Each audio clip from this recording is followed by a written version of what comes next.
১৯ দিনে ৬ কার্য দিবসে যে রায়টা আমরা পেলাম, এই প্রত্যাশাটা আমাদের সকলেরই ছিল যে এই ভয়ঙ্কর এটাকে কি বলবো, এটা একটা রোগ, সামাজিক রোগ না, এটা কি আমাদের সন্তানদের চোখের সামনে যখন ধর্ষিত হতে দেখছি, বলাৎকার হতে দেখছি, তার কোনো সুরাহা পাওয়া যাবে কিনা আমরা জানতাম না, কিন্তু যখন এই রায় হলো তখন আমাদের আশান্বিত করছে।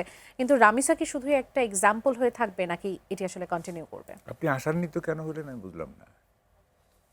এরকম রায় কি হয়েছে বলছি, আপনি শুনেন, এই রায়টা কেন এত দ্রুত হইল? বিকজ এইটা মিডিয়া ট্রায়াল হয়ে গেছে আগেই।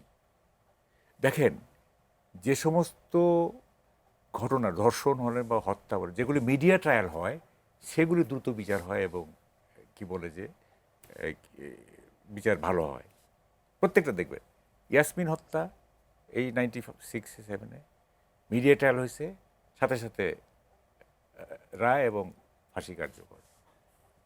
আপনার রিমা হত্যা মিডিয়া ট্রায়াল হয়েছে, কারণ এটা সাংবাদিকের মেয়ে হয়ে গেল। আপনার রুবেল হত্যার নেতৃত্ব দিছে প্রেসিডেন্ট পুরস্কার প্রাপ্ত একজন অ্যাসিস্ট্যান্ট কমিশনার ডিবির। সেই ডিবির পুরস্কারপ্রাপ্ত ডিবির অ্যাসিস্ট্যান্ট কমিশনারের 10 বছরের কারাদণ্ড হয়েছে। কেন? এটা মিডিয়া ট্রায়াল হয়ে গেছিল আগেই। মানে আমরা বলে দিছি, যেগুলি স্পার্ক করে সোসাইটিতে, যেগুলি রিপার্ক করে, যেটা ক্লিক করে যায়, এক কথা মানে সোজা বাংলা, যেগুলি ক্লিক করে যায় সেগুলি ট্রায়াল দ্রুত হয় এবং ইয়ে হয়। তাহলে কয়টা ধর্ষণ, কয়টা হত্যা ক্লিক করবে?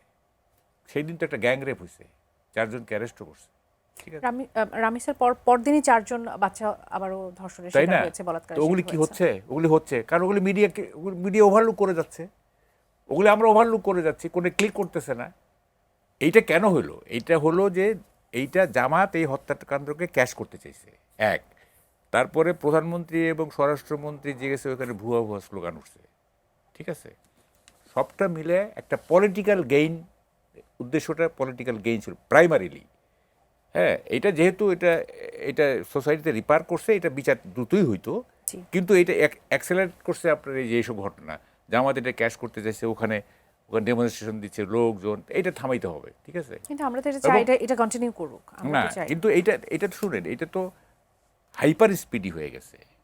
এত কেন? এটা 1-1.5 মাস হইলে একটা ভালো হইতো, আমি বলি। এটা হাইপার স্পিড হয়েছে, তাতে হয় কি জানেন, তখন একটা পারসেপশন দাঁড়ায় যে এইটা সরকারের মেজাজ বুঝে, এইটা সরকার চাইলেই তার মানে এখানে জুডিশিয়ারির যে একটা ইন্ডিপেন্ডেন্স, হ্যাঁ, যেমন আমাদের প্রাইম মিনিস্টার বলছেন যে 1 মাসের মধ্যে শাস্তি নিশ্চিত করা হবে, তাই না? উনি এটা বলতে পারেন যে দ্রুততম সময়ের মধ্যে এটা হবে এবং আমরা চাইবো যে ন্যায় বিচার প্রতিষ্ঠা হবে। উনি মধ্যে শাস্তি নিচ্ছে, এটা কিন্তু এটা বলা ঠিক না তো, তাই না?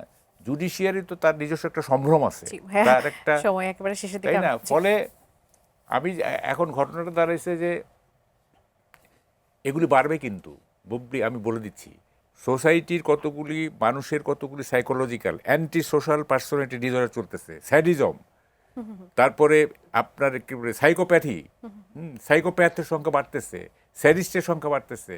আপনাকে পেইন দিয়ে আমি মানে আনন্দ পাচ্ছি, sadistic pleasure, perverted pleasure, twisted pleasure, এগুলি মানুষের সাইকোলজির একটা বড় ধরনের পরিবর্তন এসে গেছে, নানা কারণে। এইটা আপনি এই যে বিচার দিয়ে পারবেন না। দৃষ্টান্তমূলক শাস্তি এটা রেমেডি না। দেখেন, দৃষ্টান্তমূলক শাস্তি কোনো রেমেডি না। এরশাদ শিকদার ছিল না একটা ভয়াবহ ইয়া? এরশাদ শিকদারের ফাঁসি কার্যকর হওয়ার পরের দিন খুলনায় আরেকটা মার্ডার হয়েছে ওই একই এলাকায়। তাই ওই দৃষ্টান্তমূলক শাস্তির কোনো